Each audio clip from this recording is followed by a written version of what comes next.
चलिए यहाँ तक नोट हो गया। एक बार फिर से बात कर लेते हैं। शेयर्स में दो टाइप के, समता और पूर्वाधिकार।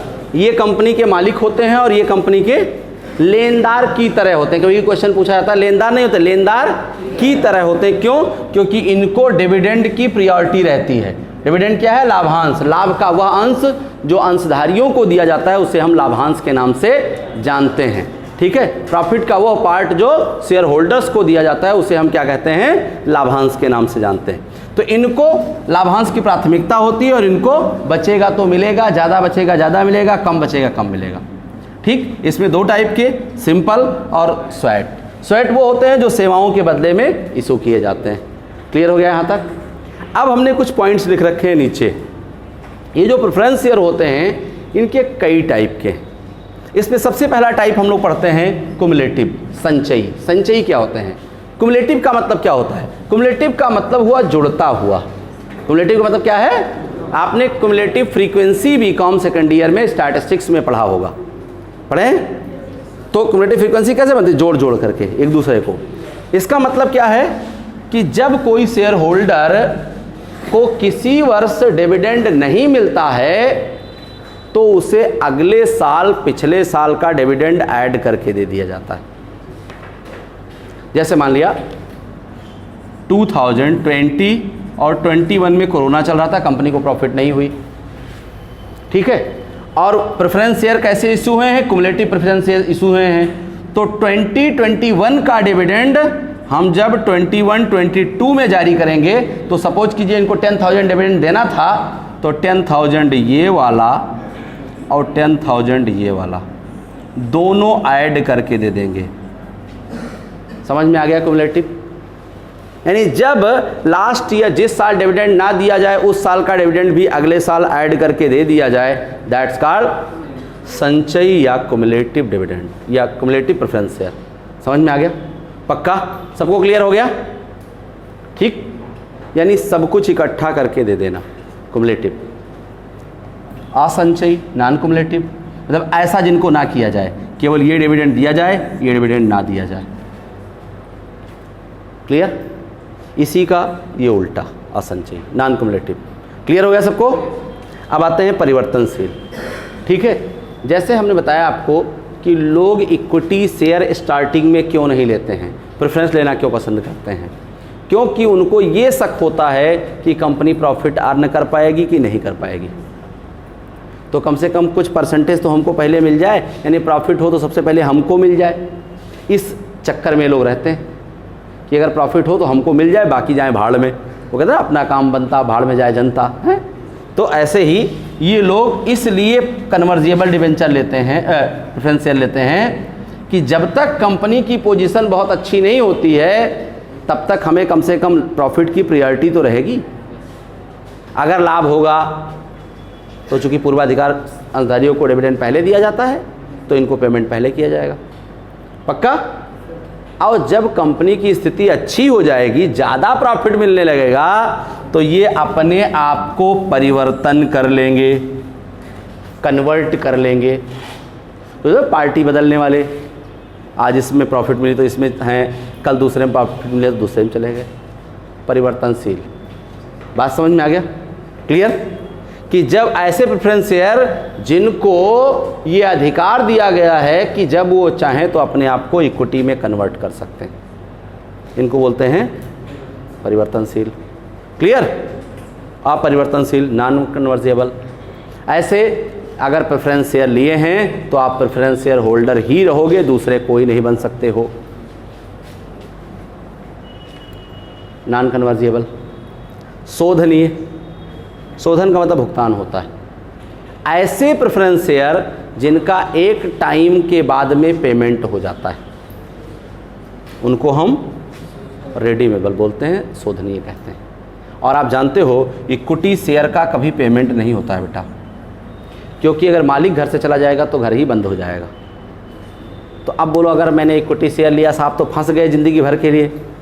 क्यों? अगर पेमेंट नहीं होगा तो आप फंस ही गए। पुराने लोग बताएं क्या यह सेंटेंस सही है? नहीं, फंसेंगे नहीं। कैसे? अगर आपके पास प्रेफरेंस शेयर है तो आप सोल्ड आउट कर दिए दूसरे को, लेकिन कंपनी आपको पैसा नहीं देगी। आप दूसरे को जैसे मेरे पास मान लिया टाटा का इक्विटी शेयर है, अब हमें नहीं चाहिए तो हम इनको सोल्ड आउट कर देंगे, लेकिन टाटा को हम शेयर वापस करके पैसा नहीं ले सकते क्योंकि मालिक चला जाएगा फिर। क्लियर? तो ऐसे शेयर, प्रेफरेंस शेयर, जिनको एक सर्टेन टाइम के बाद हम पेमेंट कर देते हैं, उसे हम क्या कहते हैं? रिडीमेबल।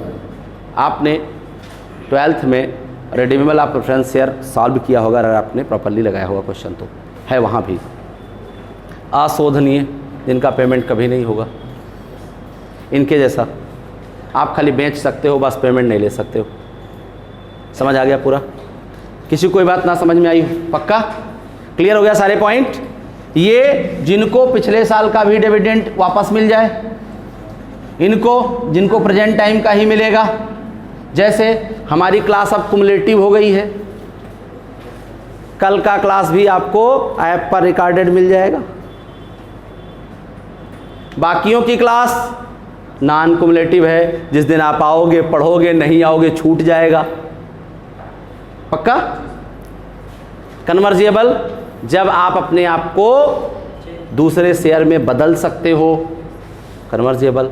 नहीं बदल सकते हो, नॉन कन्वर्जेबल। क्लियर? आपके शेयर्स का पेमेंट एक सर्टेन टाइम के बाद कर दिया जाएगा, रिडीमेबल। कभी नहीं किया जाएगा। पक्का? क्लियर? और कौन से बचे? और बचे पार्टिसिपेटिंग, यानी अतिरिक्त लाभ। इसको इरेज कर दे, मतलब मिटा दे। लिख लिए है ना? जो नहीं नोट किए नोट कर लें। नोट कर लिए ना सब लोग? चलिए, भागयुक्त या लाभ सहित कहते हैं उसे कुछ बुक्स में, और इंग्लिश में पार्टिसिपेटिंग। ठीक है? अगला हो जाएगा भागयुक्त, या इसे कहते हैं लाभ सहित, या इसे एडिशनल प्रॉफिट कई नाम से जानते हैं। इंग्लिश में कहते हैं पार्टिसिपेटिंग। ठीक है? पार्टिसिपेट करना, भाग का मतलब क्या है? कहते ना कोई कार्यक्रम है तो भाग लेंगे कि भाग लेंगे।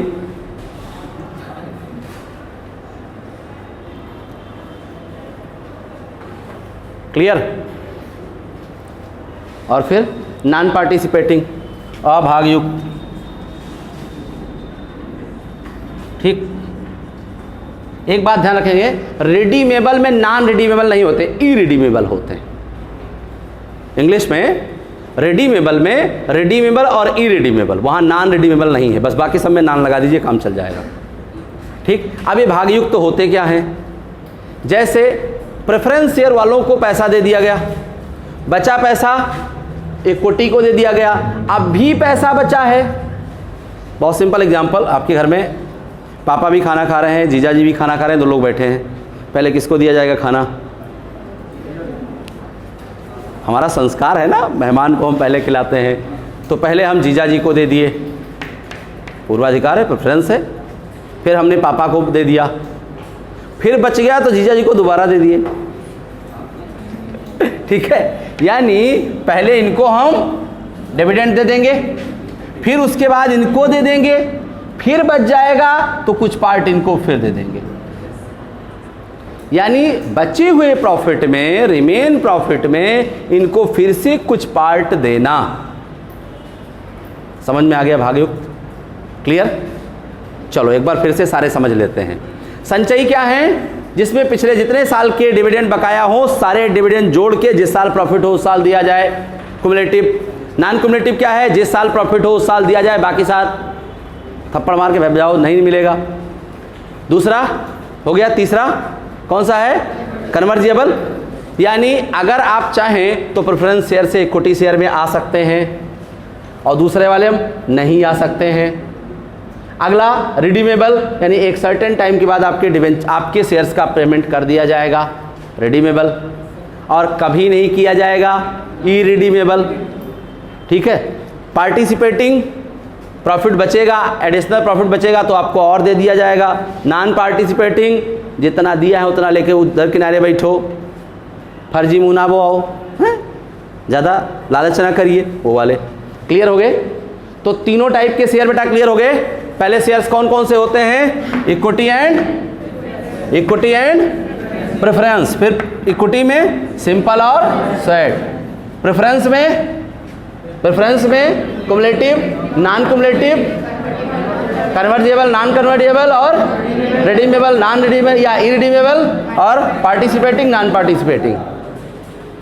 यानी 4 हैं, चारों में 2-2 हैं, एक यस एक नो, एक यस एक नो, तो 8 हो गए। ठीक, अब एक क्वेश्चन 10 नंबर का 100% कंफर्म हो गया आपका। प्रेफरेंस शेयर से आप क्या समझते हैं, कितने प्रकार के होते हैं? नोट कर लीजिए, इसका नोट्स बना लीजिएगा। पूर्वाधिकार अंश क्या है? ऐसे लिखो, एक मिनट ऐसे लिखो, अंश से आप क्या समझते हो? What is shares? ये कई जगह हो गया होगा, हो सकता है अगर हो गया हो तो। अंश से आप क्या समझते हैं?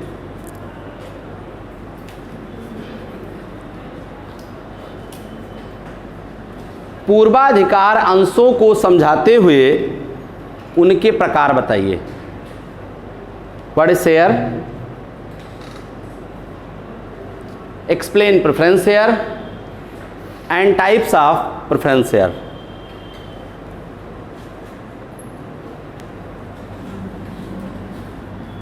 पूर्वाधिकार अंशों को समझाते हुए उनके प्रकार बताइए। एक एक लाइन आप लिख लोगे बुक से, बस समझ में आपको आ गया है कि कौन सा क्या है। क्यों?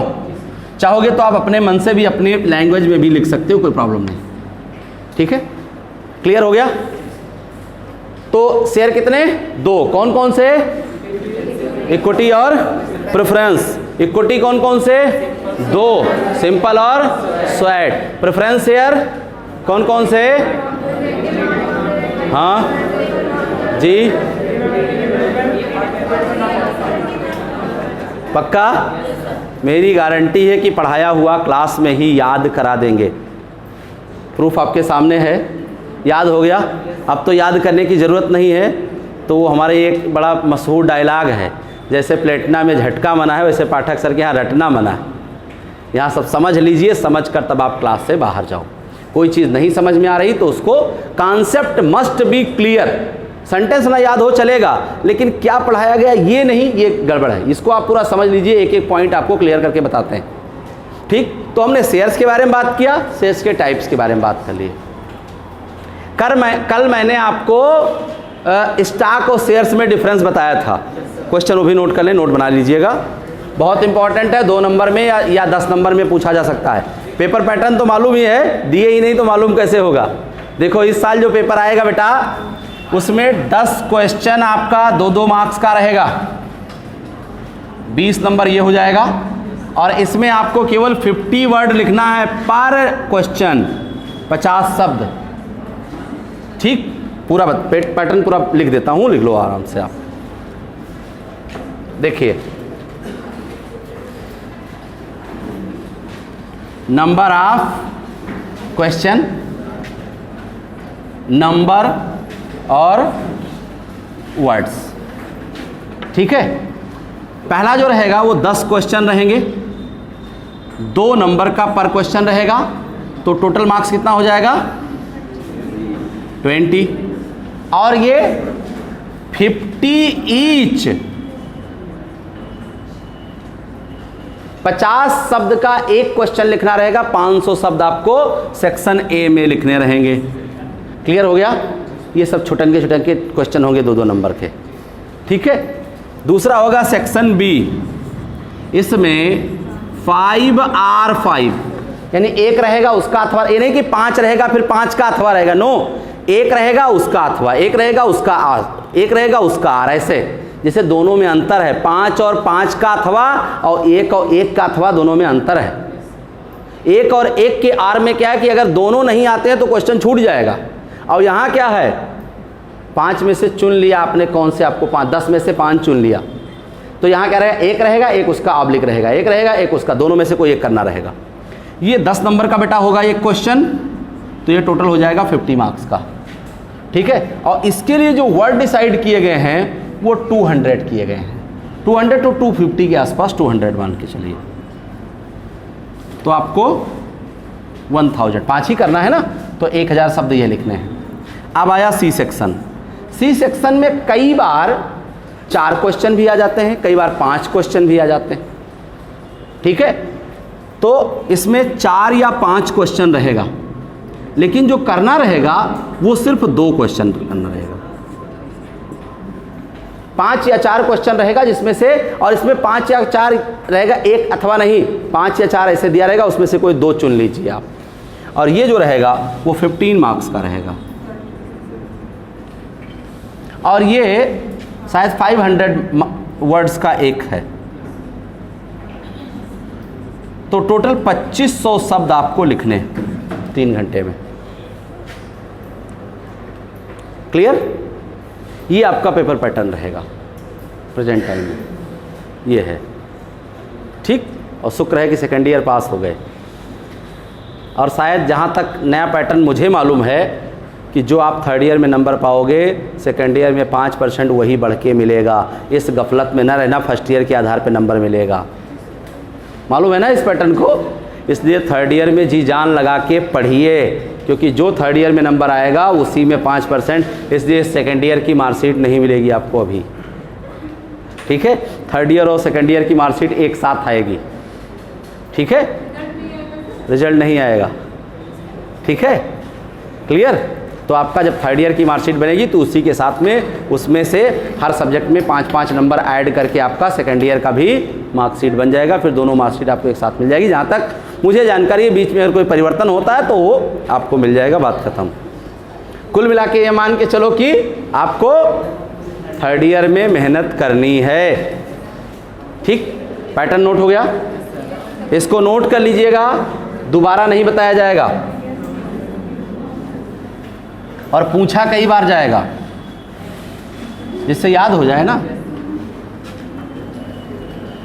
चलो बेटा, ठीक, यहां तक सारी बातें क्लियर हो गई।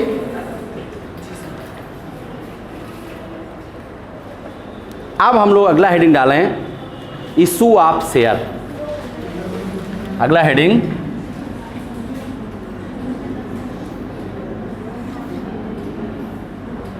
Issue of shares.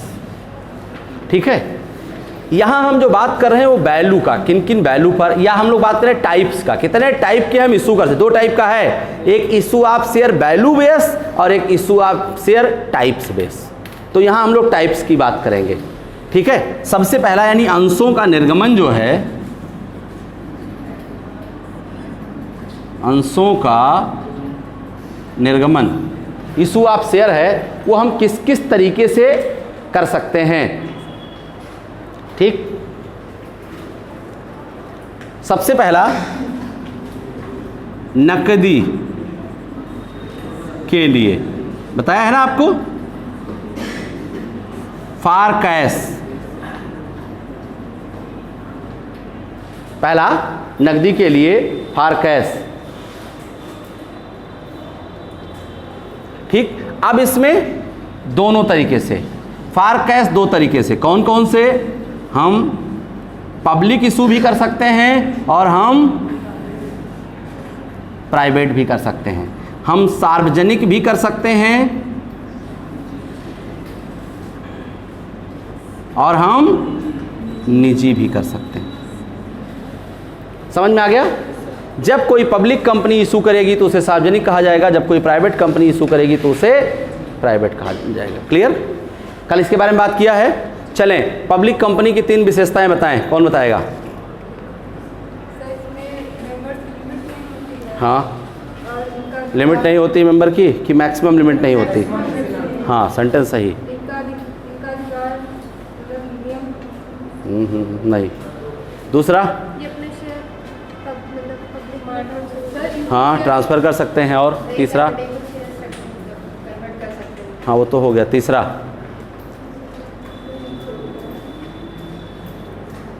चलो कोई बात नहीं, मैं बता देता हूँ और आज याद भी करा दूंगा। सबसे पहले इनके मेंबर्स का नंबर, मिनिमम 7, मैक्सिमम की कोई लिमिट नहीं। ठीक। दूसरा, ये अपना शेयर पब्लिक में इशू कर सकते हैं। तीसरा, शेयर होल्डर अपना शेयर भी किसी अदर को ट्रांसफर कर सकता है। क्लियर? यही 3 विशेषताएं। कौन कौन सी?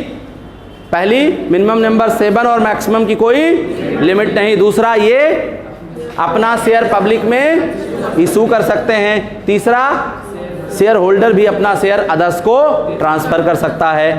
याद हो गया? पक्का? इनका क्या है? इनमें भी मेंबर्स की लिमिट 2 to 200, 2 से 200। दूसरी, अब ये जो दोनों कर सकते हैं वो ये दोनों नहीं कर सकते हैं। ये केवल अपने मेंबर्स को शेयर दे सकते हैं और मेंबर्स भी मेंबर्स को ही सेल कर सकते हैं। याद हो गया? पक्का? प्राइवेट और पब्लिक में डिफरेंस समझ में आ गया? ठीक। दूसरा है नगदी के अलावा। ठीक, इसको बताया हमने आपको, अदर देन कैश, नगदी के अलावा।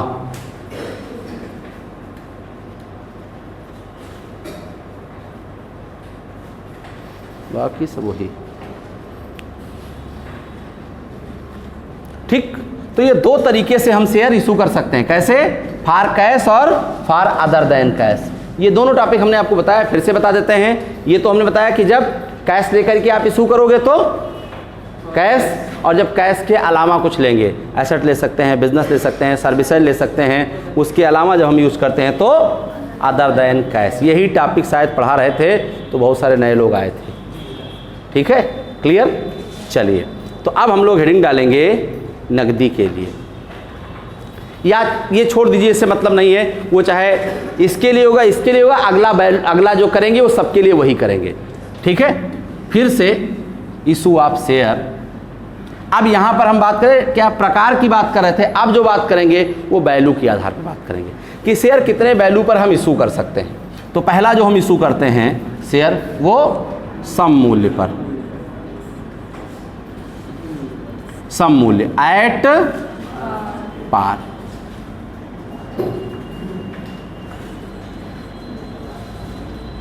Eight par. ओके?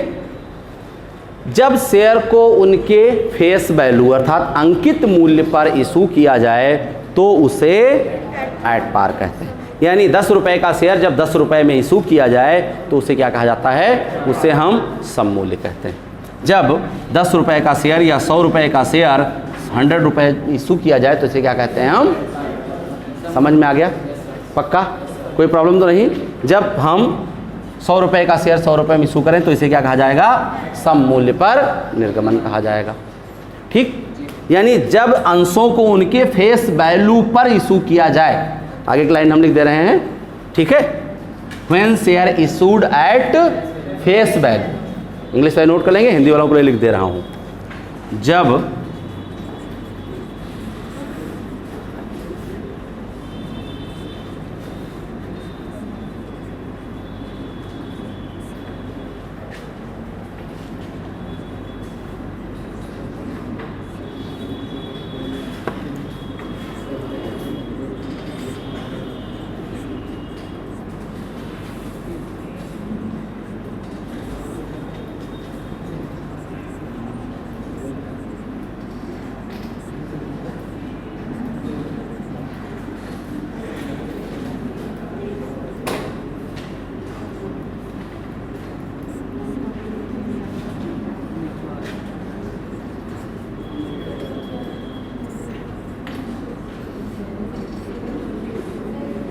ठीक, नोट करिए, when share issued at face value, that's called at पार।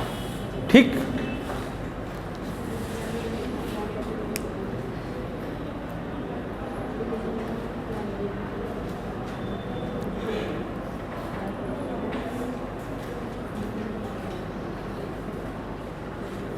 धनंजय, पीछे वाली भी एसी ऑन कर दो, एक से कवर नहीं हो रहा है, पीछे वाली भी। हाँ, जब बैठे ही हो तो एंजॉय करिए एसी का, क्योंकि हाल बड़ा है ना तो एक से कवर नहीं हो पाता।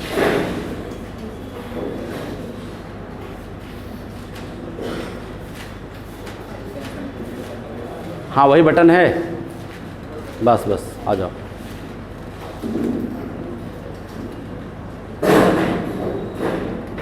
चलिए, क्लियर हो गया?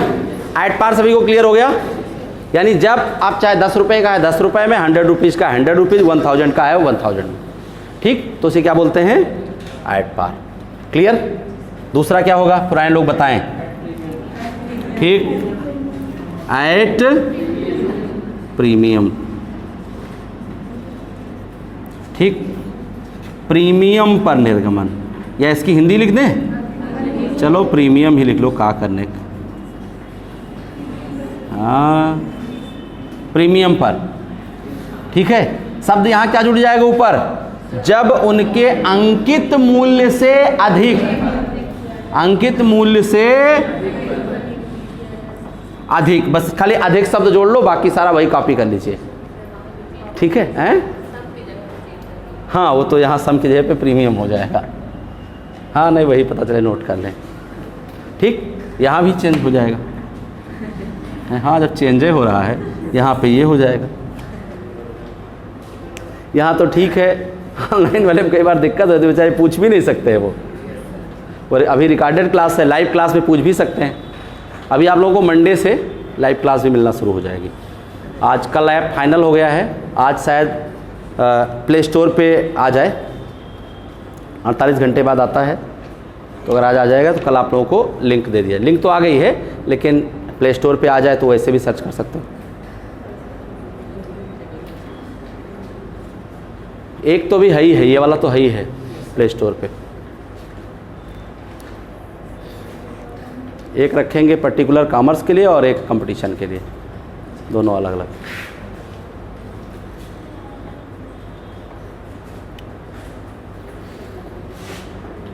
ये वाला डाटा इसमें बहुत लेता है, 1 घंटे हैं। हाँ, टेलीग्राम पे ये नंबर है।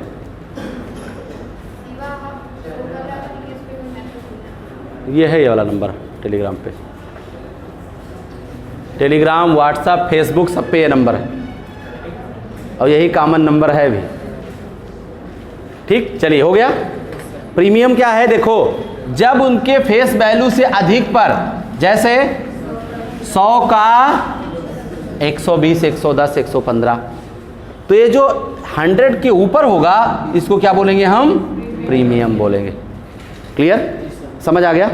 पक्का? ठीक,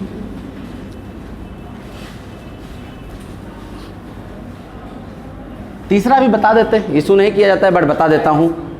एट डिस्काउंट, थर्ड, कटौती पर निर्गमन। Issue at discount. ठीक, तो इशू एट डिस्काउंट में क्या हो जाएगा? जब फेस वैल्यू से कम पर इशू कर दिया। लिख लीजिए, जहां अधिक लिखे थे वहां खाली कम लिख लेंगे, बाकी वही डिफरेंस उतर जाएगी। उतार लीजिए।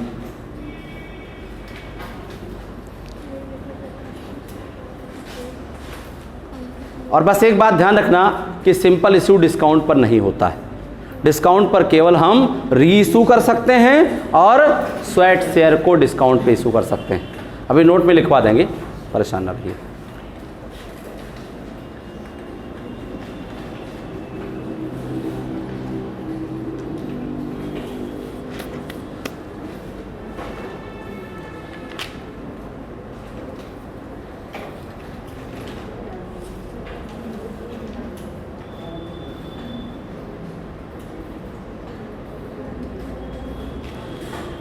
हो गया? लिख लीजिए। यानी जैसे मान लिया, सपोज कीजिए 100 के हैं और इनको 100 से कम में कर दिया जाए, 90, 80 ऐसे कर दिया जाए, लेकिन इस पर सिंपल इशू नहीं किया जाता। केवल नोट में लिख लें, कटौती पर केवल sweat share, at discount only sweat share are reissued. कटौती पर केवल प्रस्वेद या स्वेट शेयर और पुनर्निर्गमन री इशू किया जाता है। स्वेट शेयर और पुनर्निर्गमन किया जाता है, यानी री इशू हम कर सकते हैं लेकिन इशू नहीं कर सकते। और कल आपको जनरल एंट्री की पूरी पेज मिल जाएगी, तो उसमें सारी जनरल एंट्री दी हुई है, कंप्लीट शीट बन गई है, तो कल आपको मिल जाएगी। वैसे आज अभी एंट्री का ट्रिक बता दूंगा, एक एंट्री बताएंगे, सारा निपट जाएगा। ठीक है, क्लियर। अब हेडिंग डालिए फिर से, पहले हेडिंग डालिए जनरल एंट्रीज, जर्नल लेखे।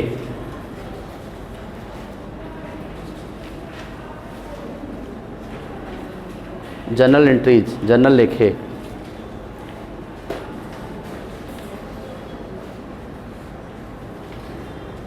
ठीक, इससे पहले शेयर के इशू करने का प्रोसेस समझ लीजिए।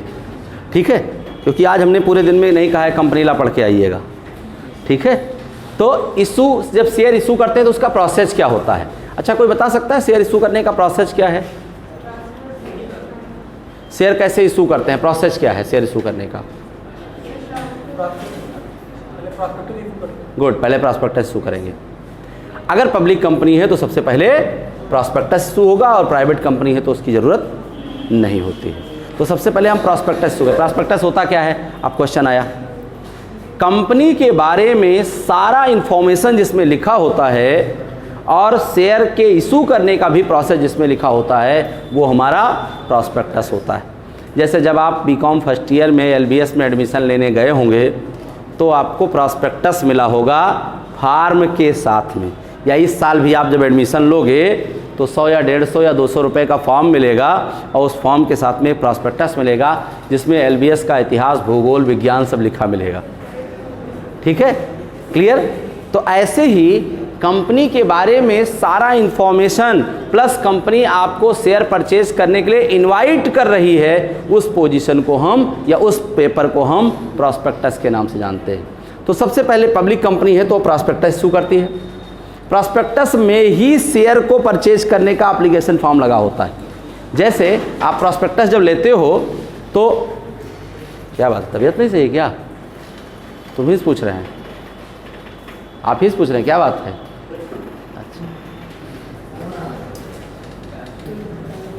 चलो ठीक। प्रॉस्पेक्टस इशू करते हैं। प्रॉस्पेक्टस में क्या होता है? एप्लीकेशन फॉर्म लगा होता है। ओके, तो जो एप्लीकेशन फॉर्म प्रॉस्पेक्टस में लगा होता है, तो प्रॉस्पेक्टस में एप्लीकेशन फॉर्म फिल करके तब हम भेजते हैं। ठीक है, और एप्लीकेशन फॉर्म जब कंपनी के पास आ जाता है तब कंपनी उस शेयर को अलॉट करती है। तो सबसे पहला प्रोसेस प्रॉस्पेक्टस इशू करना, दूसरा प्रोसेस एप्लीकेशन फॉर्म रिसीव करना, इसीलिए स्टार्टिंग में आप एप्लीकेशन रिसीव करते हो, और फिर कंपनी द्वारा उन शेयर्स को अलॉट करना, ये एक प्रोसेस होता है। और जब शेयर्स अलॉट हो जाते हैं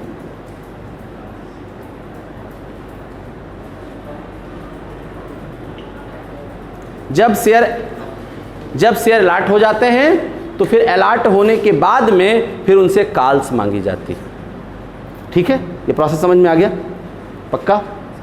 चलो अब हम लोग जनरल एंट्री पास करेंगे।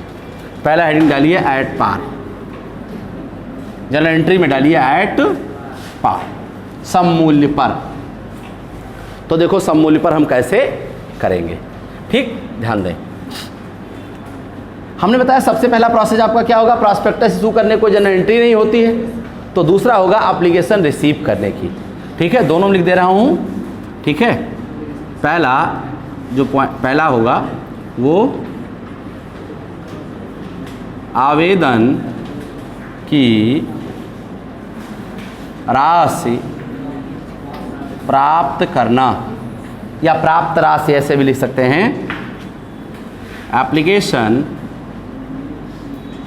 मनी रिसीप्ट, यानी पहली एंट्री इसकी होगी एप्लीकेशन मनी रिसीव करने की। ठीक है, अब लिखना बंद कर दें, केवल समझें। अब आप आ जाइए रूल्स पे। जब क्या मिलेगा? मनी मिलेगी या अमाउंट मिलेगा? दोनों बातें एक ही है, मनी मिले या अमाउंट मिले। ठीक है, तो वास्तव में मनी मिलेगी अर्थात कैश मिलेगा, और वो हमें नोट नहीं देगा, 500-500 के नोट दे, 1000 के नोट दे। वो देगा क्या? वो चेक देता है या ड्राफ्ट, दो ही चीज़ें एक्सेप्टेबल होती हैं, या सीधे अकाउंट में ट्रांसफ़र कर दो, उसकी स्लिप लगा दो। तो जो पैसा आएगा किसके? शेयर होल्डर का हमारे पास में। अभी फ़िलहाल वो शेयर होल्डर नहीं है, अभी वो केवल एप्लीकेशन दिया है। जब हम इशू कर देंगे तब वो शेयर होल्डर हो जाएगा। ठीक है, तो जिसने अप्लाई किया है उसने हमको पैसा हमारे बैंक अकाउंट में दिया। ठीक है, तो एक जनरल एंट्री पूछना चाहते हैं, customer directly deposited into businessman's bank, ग्राहक ने बिजनेसमैन के खाते में सीधे 10,000 रुपये जमा कराया। जनरल एंट्री बताइए क्या हो जाएगा?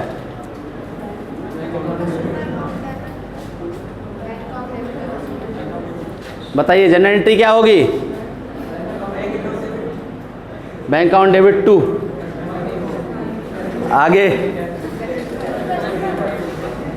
Bank account debit to customer. ठीक है, तो चूंकि अब यहाँ अभी वो हमारा कस्टमर नहीं है, क्योंकि हमने उसे सेल नहीं किया है, उसे हमें शेयर देना है, और वो शेयर किस प्रोसेस के माध्यम से दे रहा है? एप्लीकेशन से। तो ये हम मानेंगे पैसा देने वाला कौन है? एप्लीकेशन। इसीलिए एप्लीकेशन एक इंडिविजुअल अकाउंट।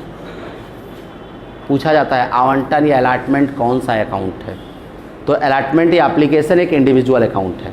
ठीक है, तो अब जब पैसा आएगा, अभी आप ही बता रहे हो, हम कुछ नहीं कह रहे हैं, आप बता रहे हो कि पैसा आएगा तो बैंक को डेबिट कर देंगे, कर दिया जाए? पक्का? चलो, हमने बैंक को डेबिट कर दिया। ओके, अब कौन लेके आ रहा है? तो जो लेके आ रहा है उसका नाम लिख दें।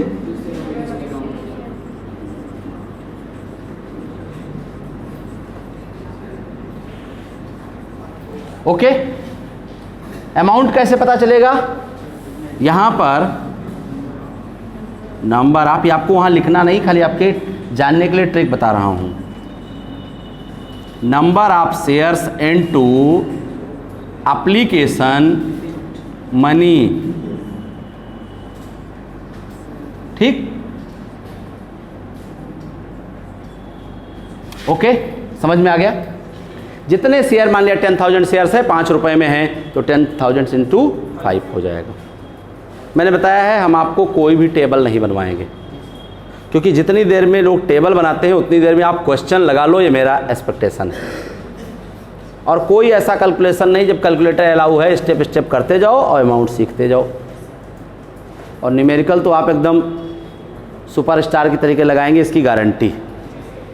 जो लोग पढ़े हैं पिछले क्लास में वो लगा ले रहे हैं, नहीं लगा रहे हैं? क्योंकि हमारे यहाँ का ट्रेंड अलग है, एक क्वेश्चन लगाएंगे, एक क्वेश्चन यही लगवाएंगे, एक क्वेश्चन होमवर्क देंगे, तो एक ही काम 3-3 बार करोगे तो याद हो जाएगा कि नहीं हो जाएगा? ओके, चलिए पहले हम लोग एंट्री समझें। ये समझ में आ गया? आपने पिक्चर सभी ने देखा होगा, तो पिक्चर में गुंडा बास होता है, गुंडा बास, और एक उसका चेला बास होता है, मतलब चेला गुंडा होता है। ठीक है, चेला गुंडा दो होते हैं ऐसे। ठीक है, तो ये जब कोई काम करके आता है तो आपस में बड़ा फैलता है, हमने उसको टपका दिया ऐसे ना, तो अभी ये टपका दिया तो ये फैला है, मतलब क्रेडिट है। लेकिन जब इसे बास बुलाता है, जी बास, देखा होगा आपने, अब जब ट्रांसफ़र करेंगे हम इसको, तब अभी तक तो ये फैला था, अब सिकुड़ जाएगा। कब? जहां बास के पास पहुंचेगा। बास कौन है? Share capital. कौन है? शेयर कैपिटल है। तो अब अगली प्रोसेस क्या होगी? ठीक है, एप्लीकेशन मनी। ठीक है, एप्लीकेशन मनी या अमाउंट कुछ भी, money transfer to share capital. Okay, आवेदन की राशि अंश पूंजी खाते में हस्तांतरित करना, इसका मतलब यह है। आप ट्रांसफ़र लिख लोगे तो भी काम चल जाएगा। अब बॉस पूछेगा गोली मार के कौन आया, तो ये चुप पे आए खड़े, जी बॉस हमने मारा। समझ में आया? अर्थात इनको क्या कर देंगे?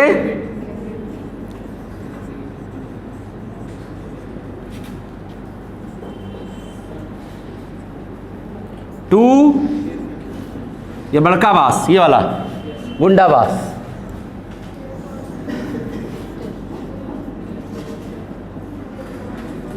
ओके, समझ में आ गया?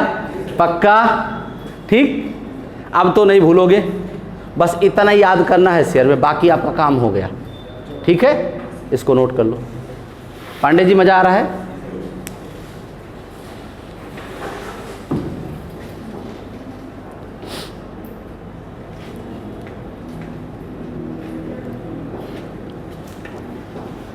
हम गोंडा में हैं तो ऐसे शब्दों का प्रयोग कर लिया गया, नहीं तो ना किया जाता। यहाँ पढ़ाई से ज़्यादा राइफल लेके घूमते हैं लोग, फलाने भैया की जय हो, हैं। और पिक्चर भी बन गई है इधर उत्तर प्रदेश में, मिर्ज़ापुर देखा होगा, लंबी सीरीज बनी है 7-8, पूरा धांसू गुंडई दिखाई गई है उसमें। गुड्डू पंडित जिंदाबाद आए। हाँ, तो हम लोग लॉकडाउन में खाली थे तो हमने भी देखा, हम देखे हमारे उत्तर प्रदेश की राष्ट्रीय पटल पर क्या दृश्य है। अफीम की खेती और हथियारों की तस्करी।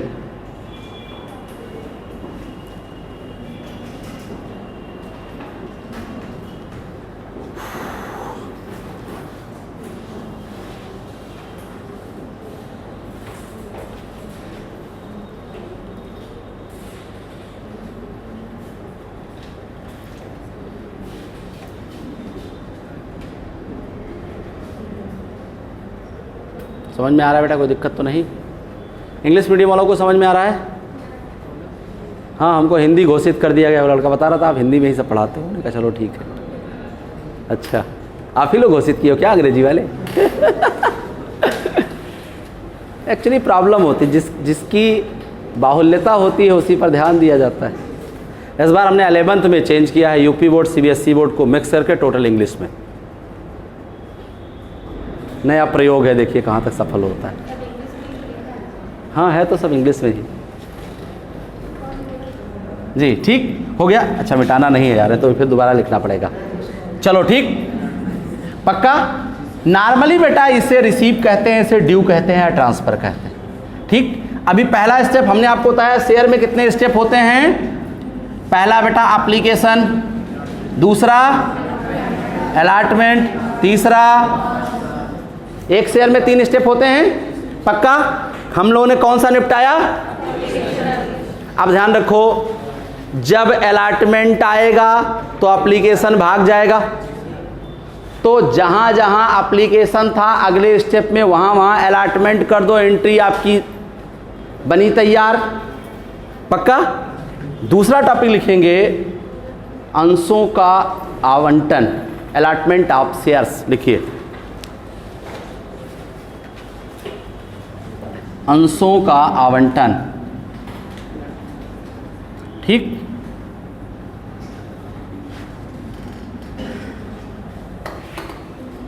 अब पहली बार तो हमने क्या किया? रिसीव किया तब ट्रांसफर किया। अभी क्या करेंगे? पहले ट्रांसफर करेंगे या ड्यू करेंगे, फिर रिसीव करेंगे। तो अब इसके बाद में क्लियर हो गया? इसके बाद पहली एंट्री ये होगी और दूसरी एंट्री ये होगी। अब जब एंट्री करेंगे तो 1 नंबर पे ये करेंगे, 2 नंबर पे ये करेंगे, और उसका वर्ड हो जाएगा, थोड़ा सा चेंज हो जाएगा यहाँ, हिंदी या इंग्लिश दोनों में, बहुत शार्ट में। ठीक है? अलॉटमेंट, बार बार अमाउंट लिख जाता है, मनी ड्यू, और ड्यू की एंट्री पहले करते हैं। अब अभी यहां बैठा कौन है बेटा? कौन आ गया? अलॉटमेंट। अलॉटमेंट आएगा तो एप्लीकेशन,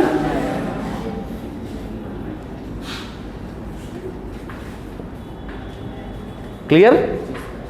समझ में आ गया? कोई दिक्कत तो नहीं? एक एंट्री याद कर लो, उसी पर सब आगे से फिट करते चले जाओ। स्ट्रक्चर 206 का बन गया, बाकी काम करते रहो। नोट कर लीजिए, अलॉटमेंट मनी ड्यू, ये एंट्री नोट कर लीजिए। ठीक, समझ में आया? 3rd ईयर में पहुंच के रटो तो मतलब क्या है? हाँ, फिर 12th और 3rd ईयर में डिफरेंस क्या है?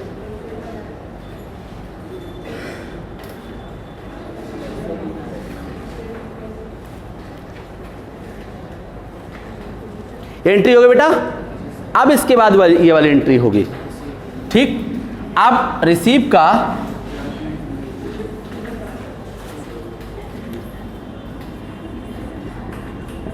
अलॉटमेंट मनी रिसीव, तो जहां एप्लीकेशन है यहां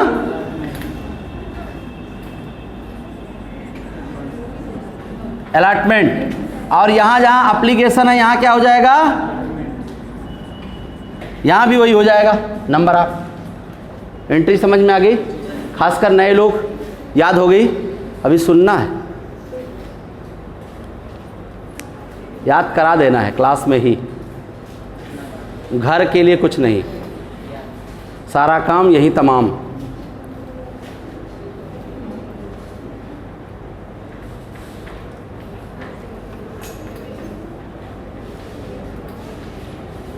क्लियर हो बेटा? चलो, अब इसके बाद कौन आएगा? कॉल्स आएंगे। अब कॉल्स आप कहो फर्स्ट कॉल करूं, सेकंड करूं, फाइनल करूं, 2 3 4 5 25 करें, 2 होती है, first call and final call ऐसे करके लिखा जाता है। तो अब मैं अगला स्टेप कॉल्स में पहले एंट्री शेयर फर्स्ट कॉल मान लेते हैं, share first call money due. Okay, तो हमने आपको बताया कि जब ये बैठे थे, ठीक, ये आए तो ये गायब हो गए, जब ये आएंगे ये चले जाएंगे। तो अब यहां पे कौन है? अलॉटमेंट। तो यहां पर क्या हो जाएगा?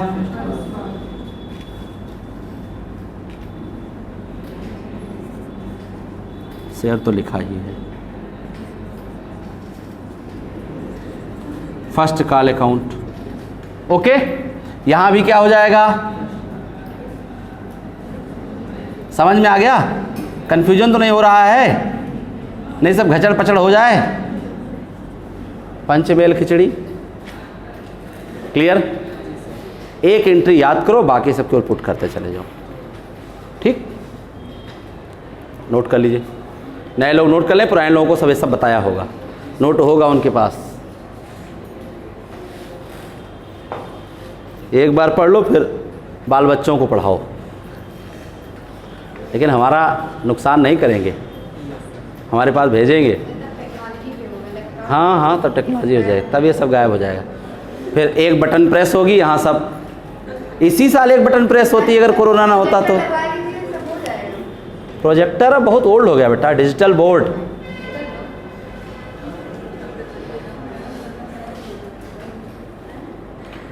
अगले साल डिजिटल बोर्ड आइएगा, फिर पढ़िएगा, कंपटीशन पढ़िएगा। हैं? यहाँ यूजी पढ़ा दे, बहुत धन्य भाग है, टाइम नहीं है ना, धीरे धीरे तमाम सारे कन्वर्जन हो रहे हैं, तो इसलिए अब पीसीएस है, पीसीएस में पढ़ाना पड़ता है, 7 घंटे डेली पढ़ाते हैं। सोचो 7 घंटे आप पढ़ते नहीं होगे, कौन इसमें 7 घंटे रेगुलर पढ़ता है बताया जरा? 7 घंटे डेली हमारी क्लास रहती है, 3 घंटे BCom first year, second year, third year 1 घंटे, 1 घंटे 11th, 1 घंटे 12th, 5 ये हो गया, और 2 घंटे कम से कम कंपटीशन में। तो 7 घंटे खड़े रहना, आप बैठ नहीं पाते हो।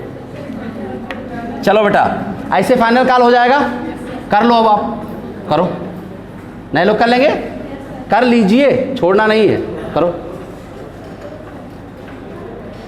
चलो, कुछ नहीं करना है, यहाँ फाइनल लिख दीजिए बस। अगले स्टेप में यहाँ फाइनल लिख दो, फाइनल, यहाँ फाइनल, बस एंट्री भी फाइनल।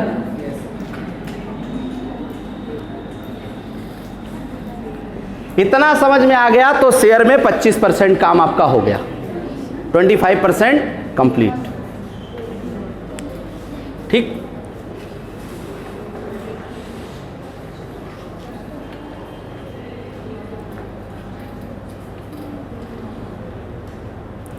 और ग्रेजुएशन में कम से कम 5-6 घंटे तो पढ़िए, 6 घंटे तो कम से कम, 6 घंटे से कम पढ़ रहे हैं तो आप अपने लिए बेईमानी कर रहे हैं, it's not fair. Okay, note हो गया? चलो,